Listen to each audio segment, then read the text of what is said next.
Welcome to webinar number 6 on the nutritional strategies for better reproductive performance, part 2. And I welcome you and appreciate you attending and for your attention during this seminar. Just as a reminder from the last one, from part 1, where we discussed how there is no production without reproduction and how important reproduction is to everything that you do. And it has a huge impact on that.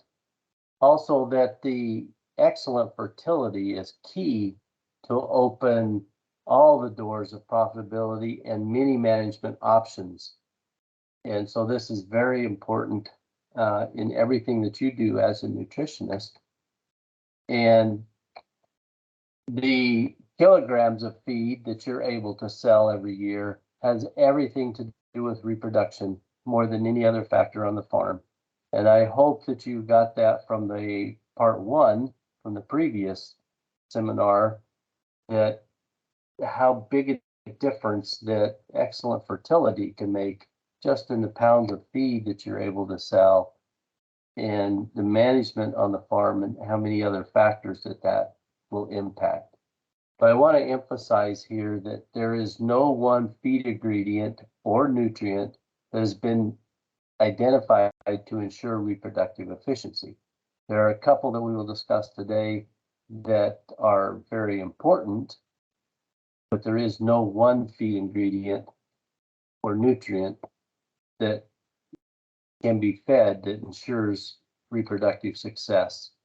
But just as a little reminder here, that successful reproduction depends on many different factors, and none of these are nutrition related, but it requires the resumption of the ovary to cycle. It depends on the development and ovulation of a viable egg or embryo. It takes fertilization. The uterus after calving has to be restored to its normal status. Good embryo development and implantation needs to occur, and the pregnancy needs to be maintained all the way to calving. These are just a few factors here that affect reproduction and fertility of the cow. So the question then comes, what can go wrong? Well, there's a whole lot that can go wrong, and none of it has to do with nutrition, but nutrition can have an impact on reproduction. And so my objective today is to just cover some high-level nutrition concepts that are going to impact directly on fertility.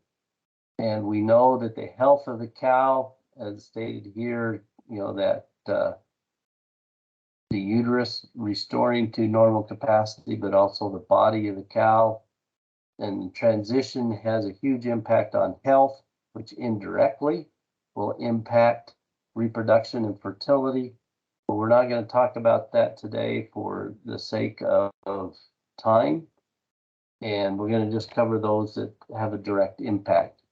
So this is a graph of some very old data that was presented again in the Hordes Dairyman Dairy Fertility publication.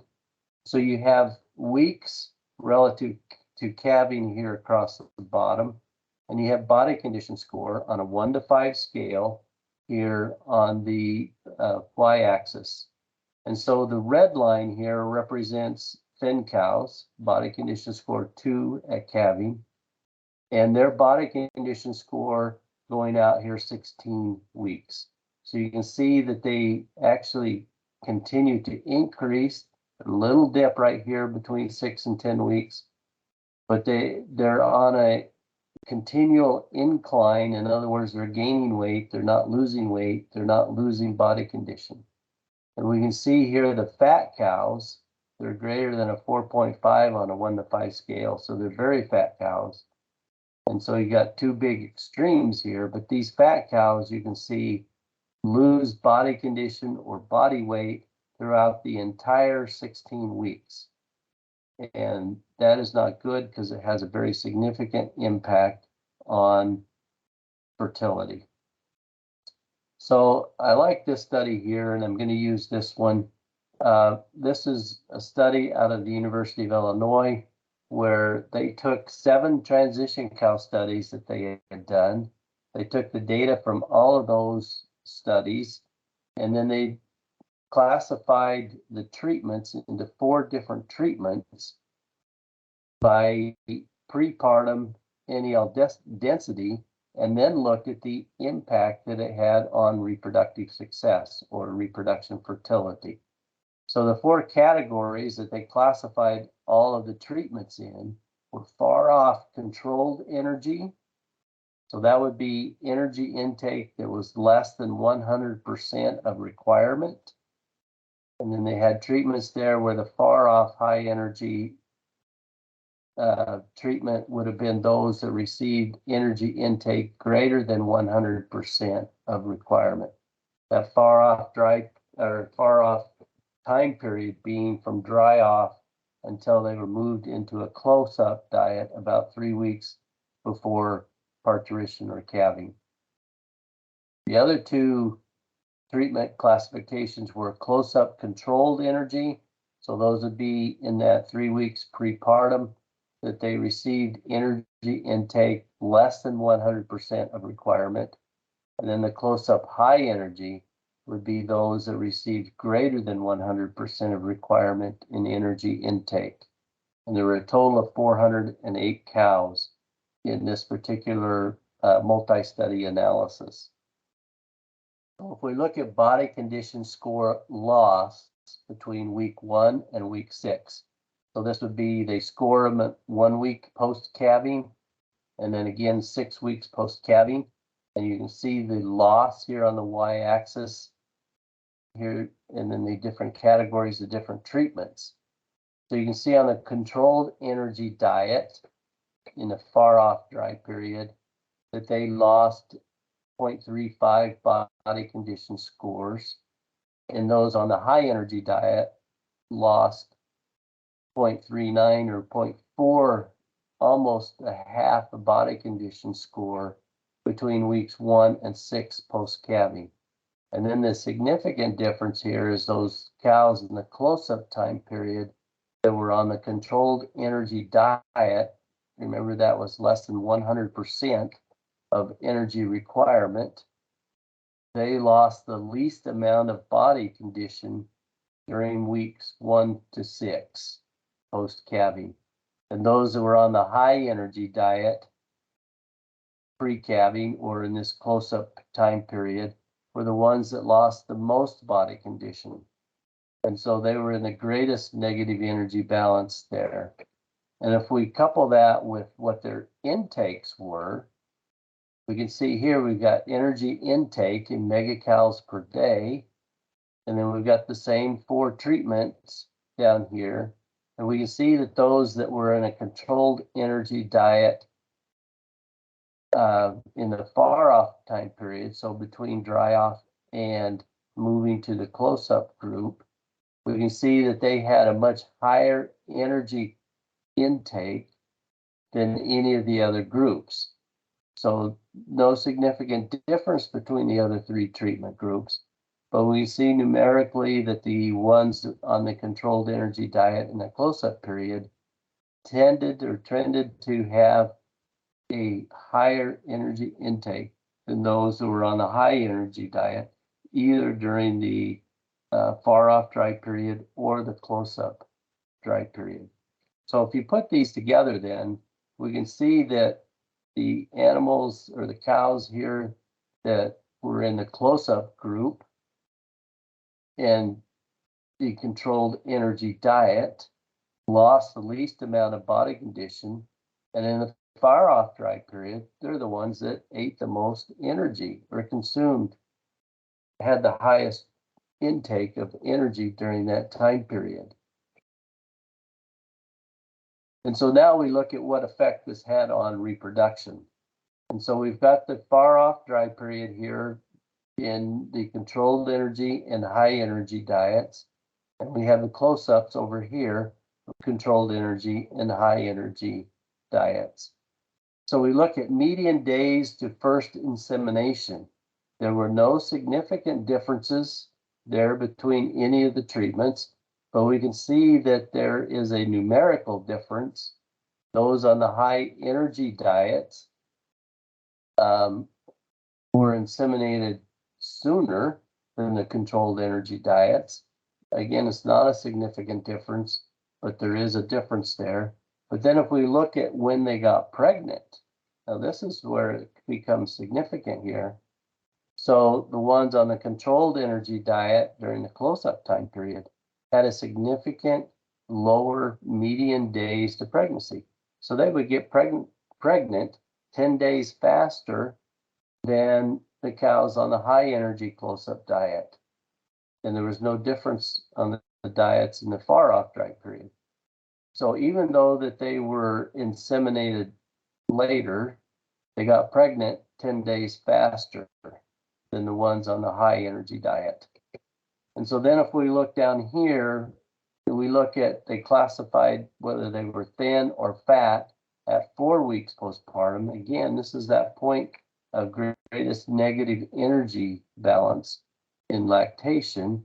And so being classified as fat or thin, we can see the median days to pregnancy is very big, almost 90 days difference here in days to pregnancy. And if you remember from the previous part 1 seminar, that the benchmark that I was stating that we need to look at is being pregnant by 150 days in milk.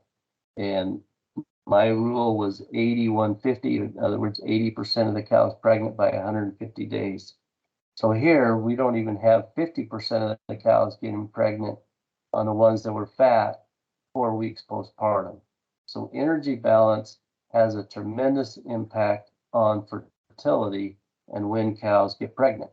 Now, to try and explain this a little bit, this is some old data from Milo Wiltbank's lab, looking at milk production down here on the x-axis, looking at different categories of milk production, and then the duration of estrus or heat here. So we see that as milk production increases, the duration of estrus decreases significantly, and it makes it much harder for them to detect estrus in these animals and to inseminate them and to get them pregnant because of that. So Dr. Wiltbank explains this phenomena in that the metabolic rate of these animals that are given 55 kilos of milk per day is so high that it metabolizes the reproductive hormones much faster.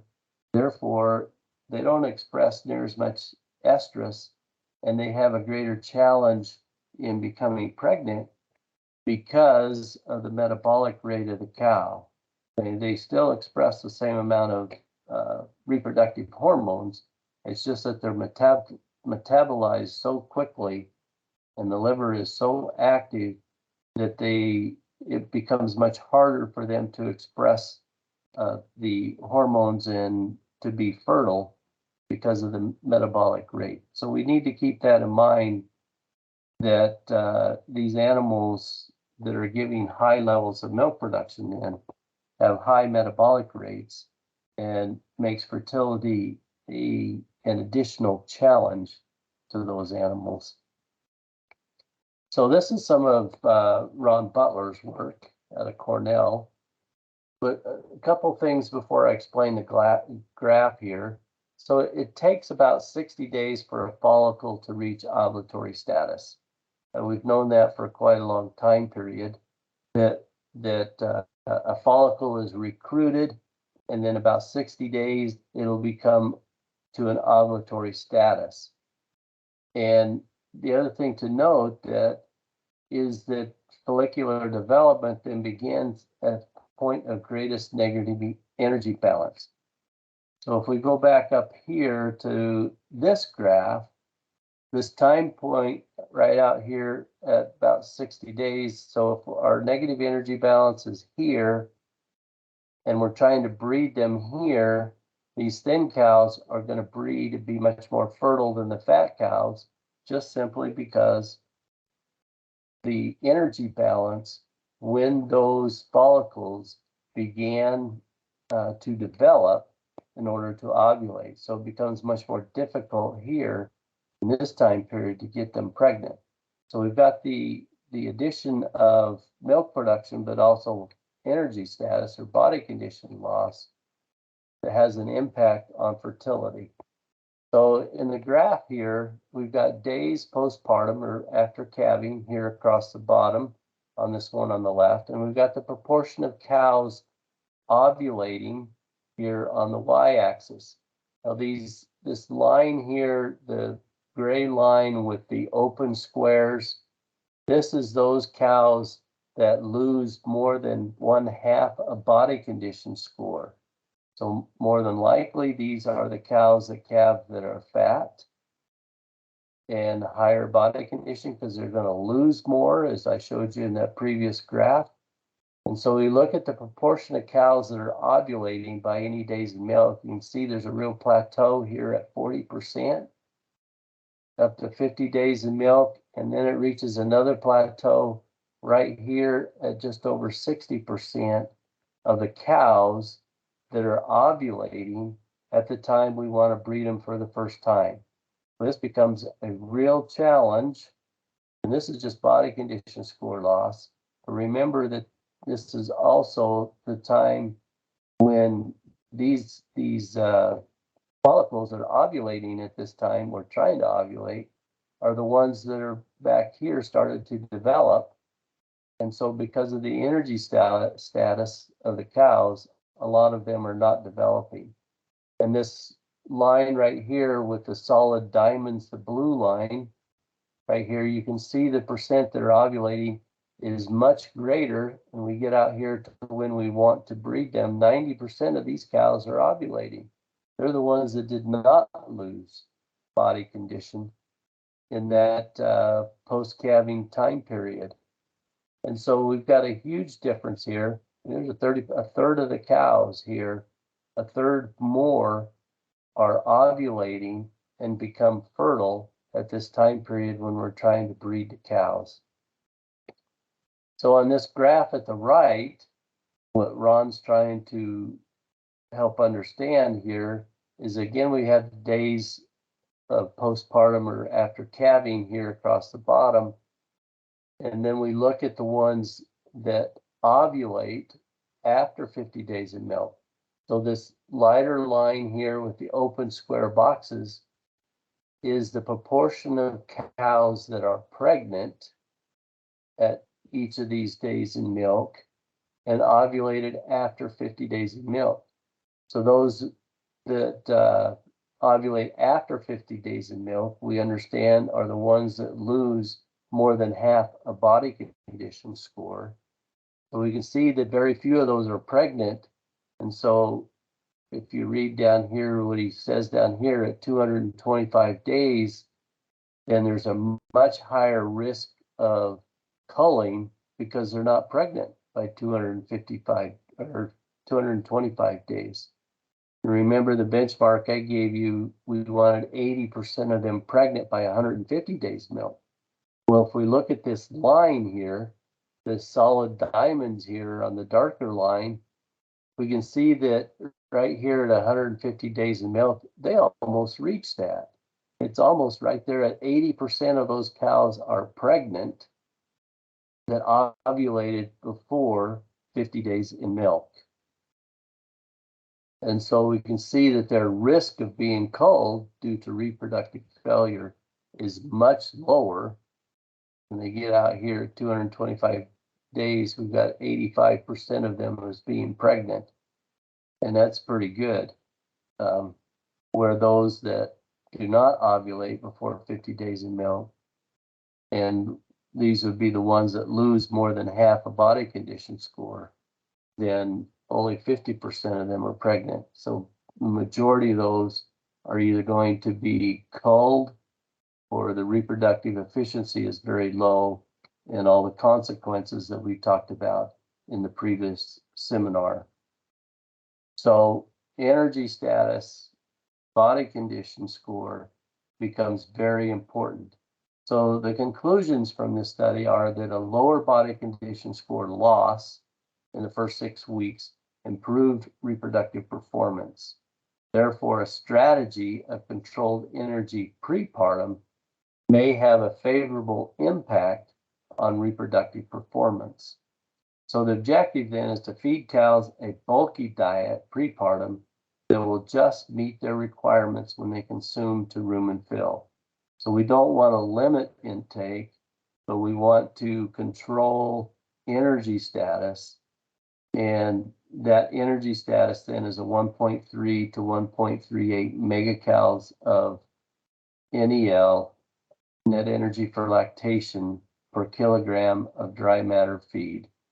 And so that's the bottom line from this study, that we got to control the energy intake in these cows, not allow them to get fat so that they don't lose body condition and have a negative impact on fertility. So that's the biggest concept. And if we look at direct impacts on fertility due to nutrition, this is the one that most all the papers have focused on, and the greatest amount of work has been done, is looking at energy status and reproductive fertility in this time period during calving, round calving, and post calving, that time period right there. So again, a reminder, this is a fishbone chart that I adapted from ABS, and we can look at many factors here. And I just put this up to remind you that pregnancy is dependent on many different factors: semen factors, management factors, cow factors, labor factors, nutritional factors, environmental factors. And all we're focusing on is one little part right here on energy formulation and nutritional status. But all of these impact pregnancy. So it's just a reminder there, so what can go wrong? Well, lots of things can go wrong, but we're just focusing on one little element there. So I briefly wanted to talk about pregnancy because this is the other nutrient that can have a direct impact on fertility, and one that has received a fair amount of attention also because of this direct impact on fertility. And so we look at excess protein, which can be an excess protein over the requirements, or it could be inadequate levels of fermentable carbohydrates, in that there's not that balance between the fermentable carbohydrates and protein. And so there's protein that cannot be utilized, and then it needs to be metabolized, resulting in excess ammonia and urea that is excreted in the blood and milk to get rid of the nitrogen. And it's important to understand that converting ammonia to urea, ammonia being what's broken off from the excess protein, but urea is how it is excreted out of the body. But that process is a very energy expensive process. And so when we've got excess protein being fed, either because it's higher than requirement or because there's not enough fermentable carbohydrate in the diet, then we can make the negative energy balance even greater in early lactation. So having, again, a negative impact on fertility. But there has also been data out there that shows that the urea concentration in the uterus and the oviduct and vaginal fluids can increase with excess protein, which interferes with embryo development.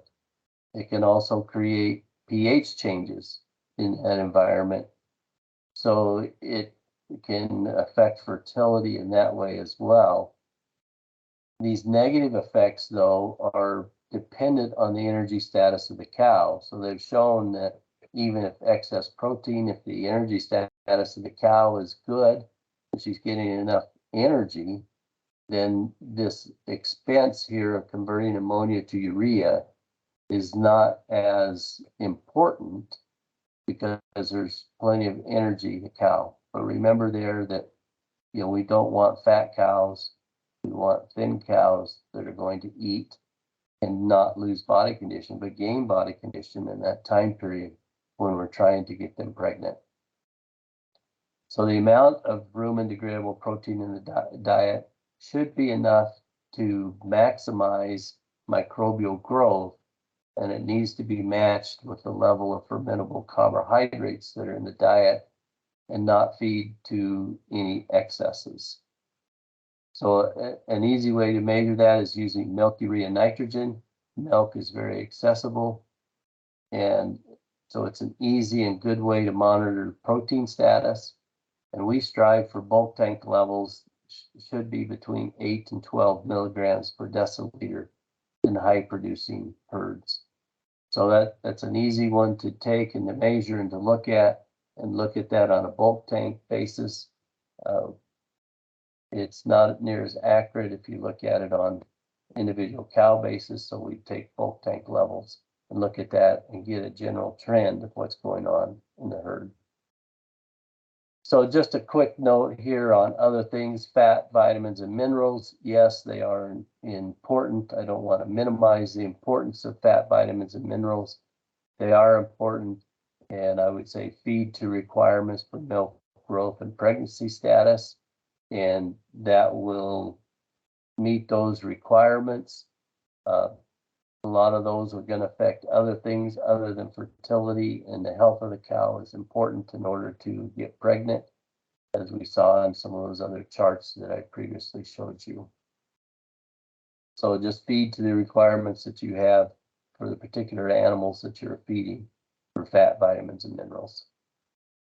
So in summary here, monitor body condition scores, make sure they're not too fat prepartum, and then that dry off time period prior to dry off.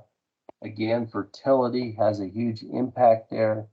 The more fertile the animals, the quicker they get pregnant, the less likely they are to get fat. If it takes a long time for them to get pregnant, milk production drops, they eat too much, they get fat, and it creates this downward spiral in which you get fat cows that calve, then they have challenges with energy and body condition score loss. Fertility goes down, they have trouble getting pregnant again. Again, it's that downward spiral. They get fat again, and you get a continual roller coaster there when fertility is not optimum. But the biggest important thing is we don't want to lose body condition postpartum.